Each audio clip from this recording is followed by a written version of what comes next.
40歲從心肌炎癱臥在床，我突然間咧患咗個病咧，就係叫心肌膜炎，癱咗喺度。到極限運動的生龍活虎，究竟是什麼讓這位昔日工作狂重啟人生？即係清理得嚟咧，喺入邊咧，我都覺得個人輕盈咗，舒服到。原來身體好重要嘅。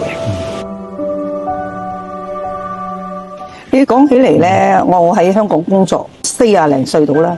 我突然間咧患咗個病咧，就係叫心肌膜炎，癱咗喺度，就唔喐得。咁我嗰時話弊啦。咁一病起嚟咧，我就覺得原來病咗癱咗喺度唔喐得，都幾嚴重啊。咁啊，大約我瞓喺張床度10日到唔起得身。咁啊，到2個禮拜之後起咗身之後咧，我就覺得啦，原來身體好重要嘅。但係嗰時我40零歲就唔識啦，我只有做運動。Andy 姐，我見你咧，我見你嗰啲 Facebook 入邊啊 post 咗好多嘢。我見你又去打boxing啦，又玩越野車啦。你哋成日都會去玩啲咩㗎？我哋去出外玩嘅嘢咧，獨木舟啦，水上活動踩單車啦，咁又係游水啊、打波，我咩運動都做。因為當你哋後生冇做啲保養係乜嘢咧？做多啲運動同埋食嘢清少少咧，佢就可以保養到自己。我睇到啊，我已經羨慕到不得了。我係10幾20年都係咁。你好堅持喎！係做運動係一定要有堅持、信心係自己。今日睇唔到乜嘢，日後你就睇到。明白。同埋有對比，所以做運動係可以叫做防身健體。係啊。我覺得人應該就係要咁樣。係啊。係嘛？唔係淨係喺度工作，亦都唔係淨係喺度享受。佢應該係可以揾到一個即係中度，咁樣先可以持久。但係最基本嘅就係你冇咗個身體，咩都冇。我到50零60歲度咧，我就覺得我應該要養生，養5臟6腑。咁我就開始咧就學識得去調理身體啦，又上網查啲資料啦。咁啊，所以喺 Facebook 啊，喺其他嘅嘢咧睇到你哋喎，真啊！咁啊上 Facebook 嚟揾到你資料咧，上次嚟咗住14天。我今次清理咧，我覺得咧仲清過上次。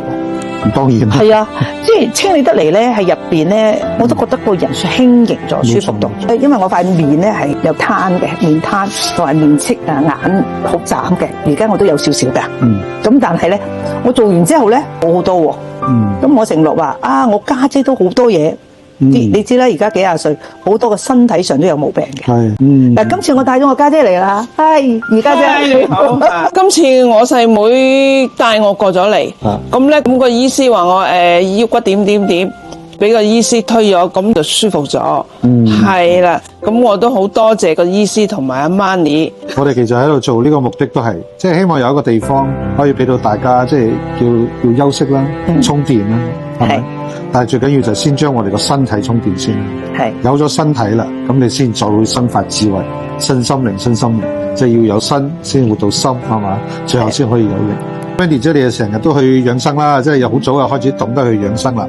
咁你覺得你所有喺出邊體驗到嘅呢啲養生，咁同你嚟到呢一度體驗到阿育吠陀嘅呢一種養生，咁你可以譬如講一講你嘅感受。如果我上山嘅養生都係有唔同嘅，就係清唔到我入邊，所以上次嚟咗咧，譬如我個膽入邊有唔舒服啦，你哋可以配呢度嘅草藥俾我食。